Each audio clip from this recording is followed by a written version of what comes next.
출애굽기 말씀을 통해서 성찬의 말씀을 같이 나누고자 합니다. 성찬은 주님의 구원을 기억하게 하는 예식입니다. 구원받은 백성들의 모임인 교회가 주님의 이름으로 모여서 함께 먹고 마시는 예식입니다. 이 예식을 통해서 우리는 구원의 은혜를 다시 한번 기억하며 감사합니다. 오늘 말씀을 통해서 우리 안에 이루신 그 주님의 구원의 은혜를 기억하고 감사하는 시간 되시길 바랍니다. 예수님의 성찬은 6월절과 연결이 됩니다. 예수님이 제자들과 마지막으로 식사하시고 성찬을 제정하실 때가 6월절이었습니다.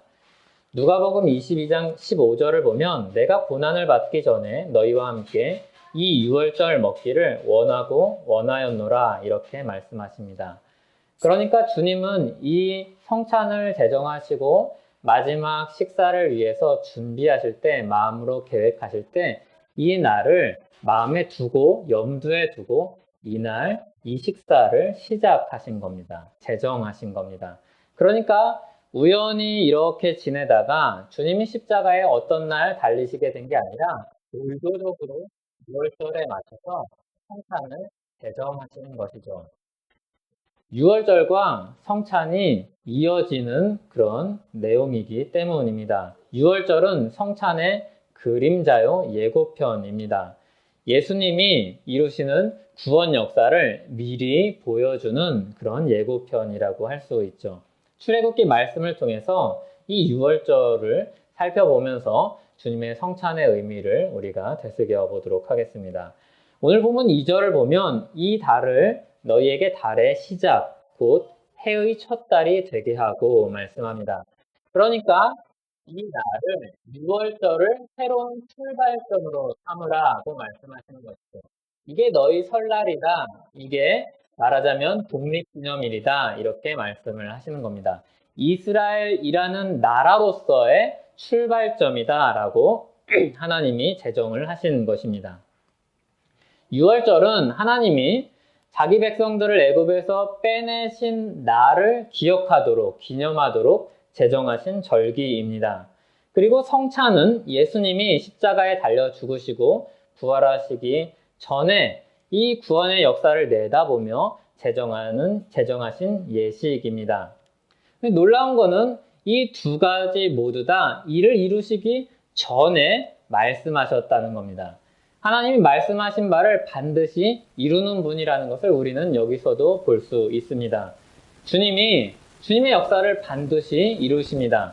그래서 어떤 사람들은 계획을 할 때 여지를 둘 수 있죠. 만약에 이런 일들이 생기면 우리가 이렇게 기념하자, 축하하자 이렇게 할 수도 있겠지만 주님은 그냥 단언하시죠. 이런 일들이 있을 건데 이런 일들에 앞서 그날을 미리 이렇게 기념하라 말씀을 하십니다. 하나님도 예수님도 삼위일체 하나님이신 이 하나님이 말씀하신 바를 분명히 이루실 것을 내다보면서 이 기념일을 제정하고 계십니다. 하나님이 애굽에서 속박되었던 이스라엘 백성들을 빼내서 자기 백성으로 구속하십니다. 애굽에게 구속되어 있던 백성들을 빼내서 자기 백성으로 구속하십니다. 자기 백성이 애굽의 손에서 노예로서 살고 있었습니다. 그 애굽의 손에서 빼앗으시는 거죠. 사실은 본래 이 백성들이 하나님의 백성이었기 때문에 되찾았다는 표현이 더 적절할 것입니다. 하나님이 자기 백성을 되찾습니다. 반드시 되찾습니다. 반드시 되찾는다는 이것을 예수님께서 잃어버린 비유를 통해서 우리에게 가르쳐 주셨죠. 하나님은 자기 백성들을 어떻게 되찾으신가 하면 잃어버린 양을 찾는 목자와 같이 되찾으십니다. 누가복음 15장을 보면 예수님이 잃은 양의 비유로 말씀을 하십니다. 자기 백성을 찾고 모으시는 하나님을 양을 찾는 목자에 빗대어서 얘기를 하시는데 누가복음 15장 4절에 그 잃은 것을 찾아내기까지 찾아다니지 아니하겠느냐 말씀하십니다. 찾아내기까지 찾으십니다. 그러니까 못 찾으면 안 돌아오시는 거죠. 찾을 때까지 목자로서 온 세상을 다 돌아다니시고 결국엔 찾으시는 분이 우리 주님이십니다. 그리고 이어지는 잃어버린 동전 비유엔 이렇게 말씀하죠. 등불을 켜고 집을 쓸며 찾아내기까지 부지런히 찾지 아니하겠느냐. 굉장히 소극적으로 찾으시는 게 아니라 적극적으로 찾으시고 주님이 찾지 않으면 사실은 돌아오지 못할 그 백성들을 열심히 부지런히 찾으십니다. 적극적으로 찾으십니다.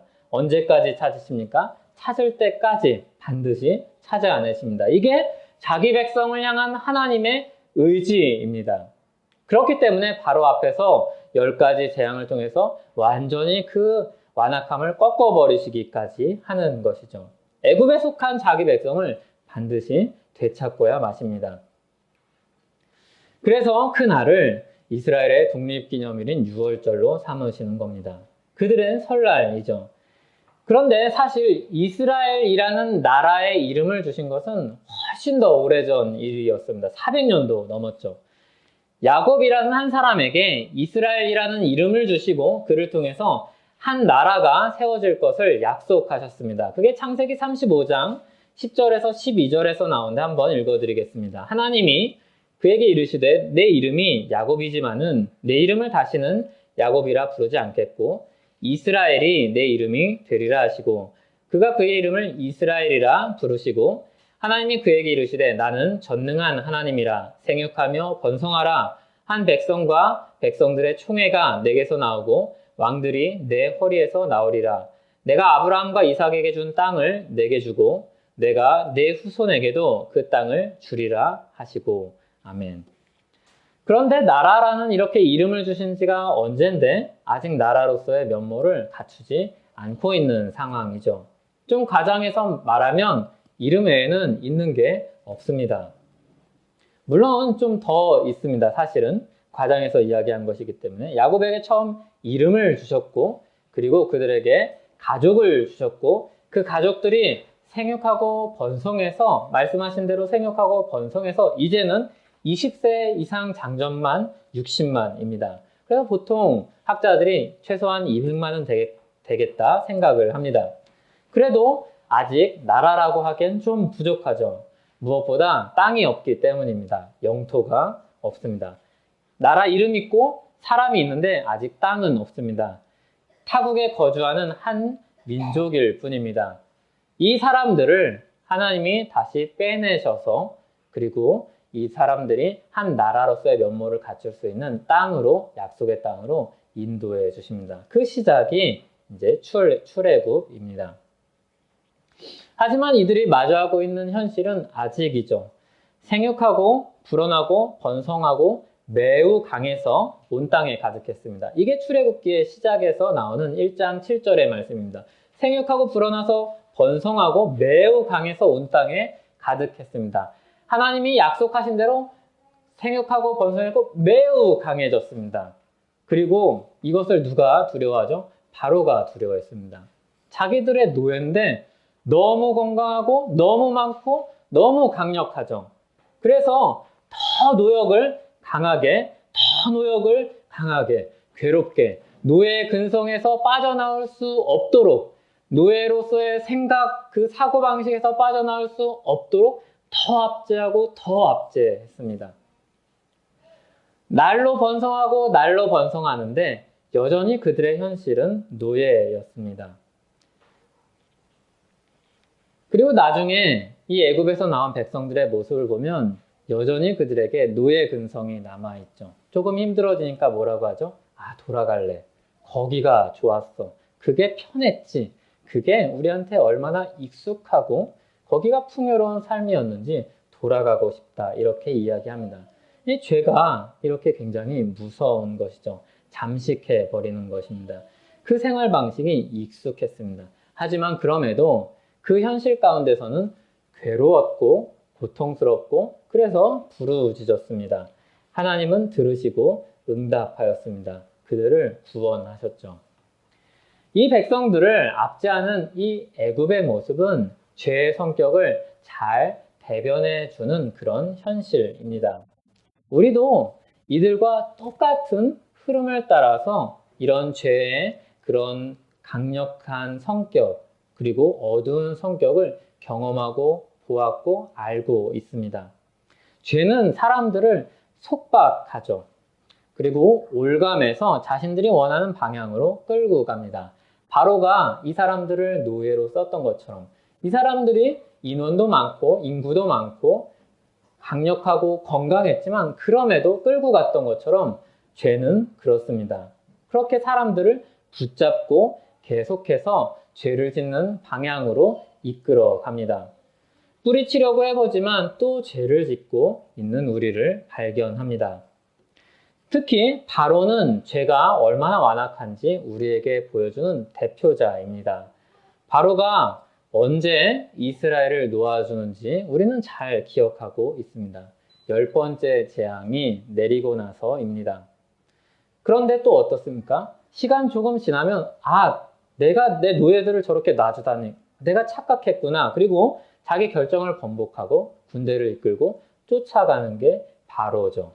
그러니까 죄의 모습이 어떠한가 하면 하나님을 살아있는 한 끝까지 대적하는 게 바로 죄의 모습입니다. 그게 바로 죄입니다. 죄는 절대로 굴복하지 않습니다.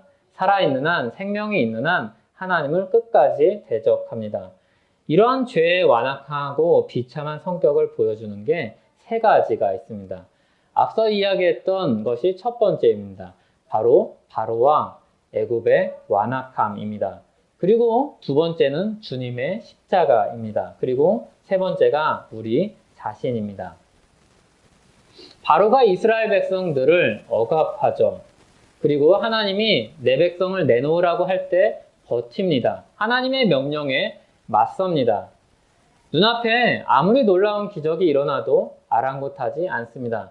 마음이 점점 두려워지고 정말로 살아계신 하나님이 내가 섬기고 있는 신보다 내가 가지고 있는 권력보다 더 강하면 어쩌지 하는 불안감이 들지만 그래도 쉽게 내려놓지 않습니다. 모든 하수가 다 피로 변합니다. 땅이 개구리로 다 뒤덮여 버리죠. 이가 창궐하고 파리떼가 습격합니다. 온 가축이 전염병으로 죽어갑니다. 독종이 일어나고 우박이 쏟아집니다. 메뚜기가 온 애굽을 뒤덮습니다. 3일 동안 온 땅에 흑암이 찾아옵니다. 재앙이 9차례나 왔지만 끝까지 버팁니다. 마지막 애굽에서 모든 첫째 아들이 죽을 때 그제서야 무릎을 꿇습니다. 그제서야 굴복하는 거죠. 죄가 이렇게 버티고 저항합니다. 그리고 사람들을 속박하고 죄의 삶으로 계속해서 살게 합니다. 또 이런 죄의 비참함은 어디서 발견할 수 있는가 하면 예수님의 십자가에서 발견할 수 있습니다. 예수님이 당한 모든 고난은 죄의 결과입니다. 예수님이 받아야 했던 수많은 비아냥과 조롱은 다 죄의 모습을 생생하게 보여주는 현장입니다. 우리는 누가 한 소리만 해도 발끈하죠. 때로는 그 말에 되받아 쳐주지 못할 때 둔한 마음을 가지고 잠자리에 들게 되면 그때까지 씩씩거릴 때도 있습니다. 화가 나서 그때 그 말 한마디 했어야 됐는데 이런 생각이 듭니다. 억울할수록 그 분노가 더 커지죠. 그런데 예수님만큼 억울한 사람이 있을까요? 예수님은 12군단도 더 되는 천사들을 보내서 그 십자가의 고난을 당장 멈출 수 있었습니다. 거기서 죄악을 일삼는 사람들의 죄악을 다 끊고 그냥 거기서 그 고통을 끝낼 수 있었습니다. 그런데 그때 사람들이 예수님께 말하죠. 힘 있으면 내려와봐. 백성들이 서서 구경하고 관리들이 비웃으면서 이야기합니다. 저가 남을 구원했으니 만일 하나님의 택하신 자 그리스도인은 자신도 구원할 거야 이야기합니다. 군인들이 희롱하면서 이야기하죠. 네가 만일 유대인의 왕이라면 거기에 써있는 이름표처럼 정말로 유대인의 왕이라면 누가 너를 구원해라 이야기합니다. 심지어 그 옆에 달렸던 행악자도 또 다른 죄인도 비방하면서 이야기합니다. 내가 그리스도가 아니냐? 너와 우리를 구원하라 이렇게 이야기합니다. 이것이 죄의 모습입니다. 모든 백성들이 구경하고 관리들이 비웃으며 군인들이 희롱하고 같이 달렸던 행악자도 비방합니다. 이게 다 죄가 가진 더러운 모습이죠. 인터넷을 하면서 악플이 달리는 것을 보면 얼마나 사람들의 죄악이 무서운지 모릅니다. 어떤 사람은 피해자가 돼서 그 말에 상처를 받을 수도 있음에도 그 사람이 죽을 때까지 그 악플이 멈추지 않습니다. 계속해서 그리고 더 자극적인 그리고 좋은 말로 더 신선하다고 생각되는 그러니까 자기가 가진 창조적인 능력을 가지고 악을 더 강력하게 사용하기 위해서 더 그럴듯한 말로 더 상처를 줄 수 있는 말로 더 괴롭게 하는 말로 남들이 하지 않은 표현으로 그리고 더 새로운 말로 그것을 가지고 사람들을 괴롭히고 욕하는 데 씁니다. 그게 바로 우리의 모습입니다. 말을 잘하면 말로 써 힘이 있으면 힘으로 돈이 있으면 돈으로 권력이 있으면 권력으로 압제하고 괴롭히는 게 죄입니다. 대신 우리는 연기를 하면서 살죠. 가면을 쓰고 살죠. 감추고 삽니다. 온 세상이 이 사실을 알아서 예술을 하는 사람들이 종종 가면을 메타포로 사용을 해서 그런 모습들을 표현하곤 합니다. 자기 본심을 감추고 삽니다. 그렇지만 그 내면, 깊고 깊은 내면을 들어가면 죄악의 뿌리가 있습니다. 그 죄악의 뿌리가 얼마나 깊고 강력한지 할 수만 있으면 신자도 지옥으로 끌고 가려는 게 바로 죄의 성격입니다. 절망적이죠. 너무나도 어둡고 그리고 비참한 모습이죠. 거기서 하나님이 자기 백성들을 구원해 내시는 겁니다. 그런 속박에서 하나님이 이스라엘을 빼내시는 겁니다. 자유를 주십니다. 이런 일을 행하기에 앞서서 유월절을 제정을 하시는 겁니다. 이제 애굽의 속박에서 구원하실 것인데 이런 과정을 거쳐서 이 날을 기념하고 기억하라, 대대에 알게 하라 말씀하십니다. 이 날을 대대에 알게 해서 자녀들에게로 그래서 하나님의 백성으로서 살게 하라 말씀을 하십니다. 이 일은 예수님이 이 땅에 오셔서 행하신 일의 그림자라고 하였습니다. 예수님은 모든 죄의 속박에서 우리를 구원하십니다. 빼내십니다. 자유를 주십니다. 그리고 우리를 새로운 출발선에 세우십니다. 이런 어두운 삶에서 벗어나서 새로운 삶을 살 수 있는 그런 생명력을 주시죠. 그렇게 되찾은 양들을 그냥 들판에 풀어놓고 이제 구원을 했으니 네가 알아서 살아봐라 이야기하지 않고 무방비 상태로 언제든지 공격당할 수 있는 처지에 내버려 두지 않고 이제 주님의 백성으로 구속하여서 그들을 지키고 보호하시고 그 생명을 이어가게 하십니다. 주님이 목자가 되셔서 자기 울타리 안에 두시죠. 그렇게 찾아 모으시고 한 사람도 잃어버리시지 않으십니다.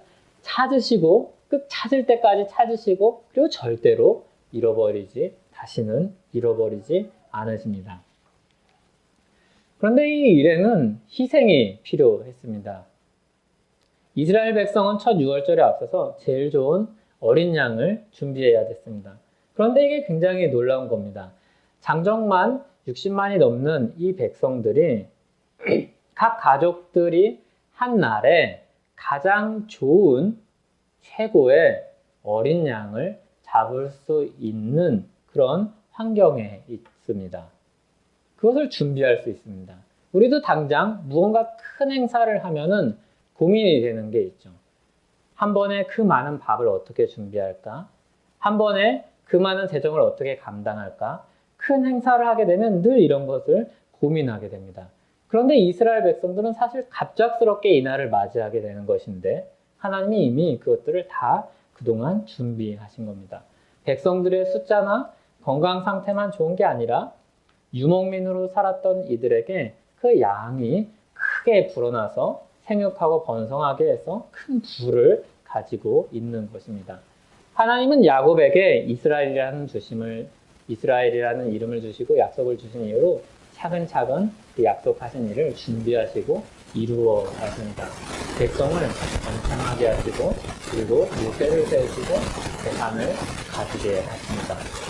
바로 우리가 구원을 받을 때 우리는 구원을 받은 다음에 나중에 그 감격 속에서 돌아보면서 알지만 이미 하나님은 시나리오를 가지고 하나하나 차근차근 준비하고 계시는 것입니다. 그리고 나중에 돌아봤을 때 뒤늦게 알죠. 하나님이 얼마나 앞서서 나를 사랑하셨고 얼마나 앞서서 주님의 일을 준비하셨는지를 우리가 보게 되는 것이죠. 이스라엘은 이제 말씀을 따라서 양을 잡기만 하면 됩니다. 모든 준비를 주님이 다 마쳤습니다. 그리고 순종을 하기만 하면 됩니다. 양을 잡아서 피를 문 주위에 바르면 됩니다. 6월절 어린 양이 그들의 새 출발을 위한 희생제물이 됩니다. 그들에겐 믿음으로 순종하는 일만 남아있습니다. 말씀을 믿고 주님의 말씀을 듣고 또 복음을 듣고 믿고 양을 잡고 피를 바르면 죽음이 넘어가는 겁니다. 그런데 그 백성이라 할지라도 믿음이 없고 그리고 그 피를 바르지 않으면 죽음이 넘어가지 않는 것입니다. 이전의 삶의 굴레에서 새로운 출발을 하는 것에 그 경계에 믿음이 있는 것입니다. 주님이 먼저 준비하시고 주님이 들려주신 말씀, 복음이 있고 그리고 거기에 우리 믿음의 순종으로 그 구원의 새 출발로 나아가는 것이죠. 우리가 믿음으로 예수 그리스도의 십자가를 믿는 것과 같습니다. 예수 그리스도의 복음을 듣고 믿으면 구원을 얻습니다. 죄의 노예에서 자유인이 되죠. 죄의 속박에서 벗어난 삶을 살 수 있게 됩니다. 정말로 새로운 생명을 얻어서 이제는 새로운 삶, 거룩한 삶을 시도해보고 그리고 그것을 성취할 수 있는 생명을 얻습니다. 새로운 출발을 할 수 있습니다. 주님이 준비를 이미 다 하셨습니다. 주님이 복음서에 보면 사람들을 만날 때 이미 만날 준비를 계획을 하고 오셨습니다. 그 사람들은 갑작스럽게 만나지만 주님은 이미 마음을 들여서 의도적으로 사람들을 찾아내고 만납니다. 그리고 그 사람들을 치유하시고 구원하시고 그들에게 복음을 들려주십니다. 요구되는 것은 믿음뿐이죠. 지금까지의 죄악된 삶을 회개하고 돌이키면 됩니다. 하나님을 모르고 하나님과 무관하게 살던 삶에서 돌이키고 회개하면 됩니다. 예수 그리스도의 십자가를 붙들고 하나님 앞에 나아가면 됩니다. 그러면 용서를 받고 새로운 출발을 하게 됩니다. 새로운 삶을 살게 됩니다. 하나님이 그들을 주님의 백성으로 받아주십니다. 이것을 기억하게 하는 식사가 성찬입니다. 이전에는 이 구원의 역사를 기억하게 하는 그 절기가 6월절이었다면 이제는 그것을 기억하게 하는 식사가 바로 성찬입니다. 그렇게 한 사람 한 사람 주님이 찾아오셔서 그리고 복음을 들려주시고 그렇게 불러 모은 주님의 백성들이 함께 먹는 식사가 바로 성찬입니다. 그래서 우리가 모일 때마다 우리는 이 구원의 은혜를 기억합니다. 떡을 뗄 때마다 우리를 위해서 찢기신 주님의 몸을 기억하고 잔을 나눌 때마다 주님이 우리를 위해서 흘리신 언약의 피를 기억합니다. 우리를 구원하신 주님의 그 은혜를 기억합니다. 이것을 위해서 온 백성이 함께 모였습니다. 이 성찬은 혼자서 하는 그런 행위가 아닙니다. 공동체가 시행하는 행위죠. 공동체가 함께 나누는 식사입니다. 6월절 식사를 할 때도 기본적으로 가족 단위로 먹었습니다. 그런데 양이 좀 한 가족에게 많다면 좀 부족하다면 다른 가족과 함께 먹어서 그것을 한 양을 같이 먹을수록 했습니다. 그러니까 여기서 우리가 알 수 있는 건 혈통보다 한 가족보다 우선되는 단위가 있다는 겁니다. 하나님의 한 백성이란 단위가 훨씬 더 우선되는 겁니다. 하나님의 한 백성으로서 가지는 의식입니다. 한 혈통보다 피보다 핏줄보다 한 나라의 백성이라는 이 사실, 구원받은 백성이라는 이 사실이 중요한 겁니다. 예수님 안에서 구원받은 백성들은 훨씬 더 다양한 사람들이 모이죠. 지난주일에도 이야기했듯이 세리와 열심당원들이 원수와 같은 사람들도 때로는 한 자리에 앉기도 합니다. 예수님이 새로운 6월절 식사를 그렇게 제정하시고 함께 그 식사를 한 식탁에서 나누십니다. 새로운 주님 나라 백성들의 식사를 새로운 출발을 시작하는 예식을 제정하십니다. 거기에는 차별이 없고 거기는 민족과 혈통의 구별이 없습니다. 그런 경계가 없습니다. 예수 그리스도라는 공통분모, 다 죄인이었지만 이제 구원받은 사람이라는 그 공통분모, 그것만 있다면 우리는 한 식탁에 모여서 한 백성으로 부름을 받아서 주님의 구원받은 그 감격을 나눌 수 있는 것입니다. 주님의 피로 하나 된 백성들이 모인 식사입니다. 그래서 고린도전서 10장 16절 17절은 이렇게 말씀합니다. 우리가 축복하는 바 축복의 잔은 그리스도의 피에 참여함이 아니며 우리가 떼는 떡은 그리스도의 몸에 참여함이 아니냐. 떡이 하나요? 많은 우리가 한 몸이니 이는 우리가 다 한 떡에 참여함이라. 예수님은 세리와 죄인과도 먹고 마셨고 심지어는 바리새인과도 함께 식사하신 일도 있습니다. 그게 복음서에 기록이 되어 있죠. 주님의 식탁에는 회개하고 돌아온 자라면 누구나 앉을 수 있습니다. 그 영광스러운 식탁이 구원받은 백성 모두에게 허락이 되어서 누구나 회개하고 돌아온 사람은 앉을 수 있죠. 오늘도 우리는 주님의 떡과 잔을 나눕니다. 죄의 속박에서 예수 그리스도의 십자가로 하나 된 자유를 얻은 한 백성의 식사입니다. 주님의 교회의 식탁입니다. 성찬을 나눌 때마다 그 은혜를 함께 기억하고 나눕니다. 우리는 죄에서 의로움으로 그리고 죽음에서 생명으로 속박에서 자유로 나온 사람들임을 기억하며 새로운 출발을 허락하신 그 주님의 은혜를 찬양하며 함께 모여 먹고 나눕니다. 이 행위 자체는 계속해서 대대로 주님의 백성들에게 그 구원의 은혜를 기억하게 하는 예식이면서 또한 그 주님이 행하신 그 은혜를 전파하는 예식이기도 합니다. 이것이 굉장히 놀라운 기능을 가지고 있죠. 우리가 구원받았음을 기억하는 것뿐만이 아니라 우리가 이것이 주님의 은혜로 세워진 그 일임을 전파하는 기능을 가지고 있습니다. 그래서 고린도전서 11장 26절에 보면 너희가 이 떡을 먹으며 이 잔을 마실 때마다 주의 죽으심을 그가 오실 때까지 전하는 것입니다. 사실 우리는 이게 굉장히 소극적인 일로 보일 수 있습니다. 왜냐하면 밖에 있는 사람들은 아무도 모르죠. 안에 우리가 이렇게 독립된 공간에 모여서 우리의 식사를 나눕니다. 그런데 이 일을 행하는 것이 주님이 오실 때까지 그 복음을 전하는 것이라고 이야기합니다. 이것이 왜 그렇습니까? 이 새 출발의 은혜가 우리 안에서 이루어졌음을 증거하는 행위이기 때문입니다. 이 예식을 함께 앉아서 참여하는 사람들의 그 행위 자체가 우리가 말로써도 복음을 전하지만 이 행위 자체는 우리가 죄에서 구원받은 백성들의 식탁에 참여하는 자임을 드러내는 일이기 때문입니다. 그래서 이 일을 계속해서 하는 일이 주님의 은혜를 증거하는 증인으로서 참여하는 식탁입니다. 어떤 집회에 참여하면 그 집회에 하는 일에 동참하는 것으로 여겨집니다. 그래서 어떤 사람들이 그 집회에 근처에만 있어도 어떤 사람들이 짜장면 배달하러 갔다가 거기서 사진만 찍혀도 그 일에 동참하는 사람으로 오해를 받을 수 있습니다. 우리가 식탁에 같이 앉아있는 것은 바로 그런 기능을 가지고 있는 것이죠. 다 죄에서 나온 사람임을 스스로 고백하며 그 죄에서 오직 유일한 예수 그리스도의 은혜로만 나온 사람들임을 증거하는 그런 식탁입니다. 주님이 제정하신 이 성찬에 참여하는 사람들은 모두 다 예수님의 증인인 것이죠. 이 두 가지를 다 이야기하는 사람들입니다. 우리는 본래 심판받아서 마땅한 사람들이다 임을 우리가 여기 앉을 때마다 이야기하는 겁니다. 말하자면 우리가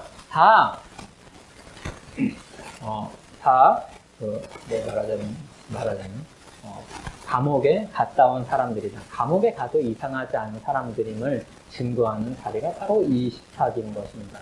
굉장히 영광스러우면서 또 한편으로는 이 자리에 앉아있다는 것 자체가 우리는 본래 죄인임을 시인하는 것입니다. 그렇기 때문에 이 식탁에서 함께 먹고 나누는 행위에 복음의 은혜가 담겨있는 것입니다. 그런데 우리는 여전히 계속해서 죄인으로만 남아있는 것이 아니라 예수 그리스도의 십자가 은혜로 모든 죄를 용서받았기 때문에 이제 우리는 의인이요 하나님의 백성임을 우리가 증거하는 자리가 또한 이 식탁입니다. 그러니까 이 식사 자리에 함께 한다는 의미는 우리가 좋은 아버지를 떠나서 방탕하게 살다가 돌아온 아들과 같음을 시인하는 행위와 같은 것입니다. 여기 앉아있으면 어떤 사람들은 조롱할 수 있는 자리인 것이죠. 아, 저 나쁜 놈. 그렇지만 그래도 내가 돌아온 사람임을 증거하는 자리가 바로 이 식탁입니다. 그렇게 이 식탁을 우리가 부끄럽다고 내 죄를 인정하기 싫다고 내가 이전에 죄인이었음을 인정하기 싫다고 부정하지 않고 믿음으로 예수 그리스도를 믿고 나와서 이 자리에 함께하는 사람들을 하나님이 세워주시고 인도하시는 것입니다. 주님이 주님의 백성들을 지켜주신 다음에 보호하시고 채워주시고 은혜를 부어주시는 것입니다. 주님의 백성으로 살 힘과 지혜를 주시는 겁니다.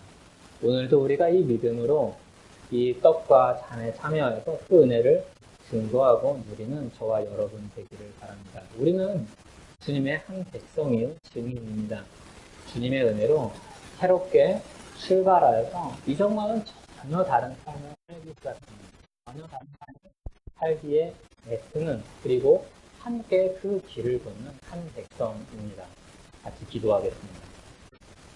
주님 감사합니다. 우리는 주님의 백성입니다. 이전에는 바로와 같았지만 이전에는 주님의 십자가 앞에서 주님을 조롱하는 사람들과 같았지만, 그리고 우리는 죄로 인하여서 하나님을 끊임없이 못한 사람들이었지만 주님께서 은혜로 우리를 불러 모아주시고 주님께서 우리를 주님의 백성으로 품어주셔서 용서하여 주시고 품어주셔서 우리가 이 은혜 자리에 찬양합니다. 주님, 우리가 이 떡과 잔을 나누며 그 구원의 은혜를 기억하고 그 은혜에 감격하여서 우리가 주님의 교회로서 살아갈 수 있도록 도와주셔서 예수님의 이름으로 기도합니다.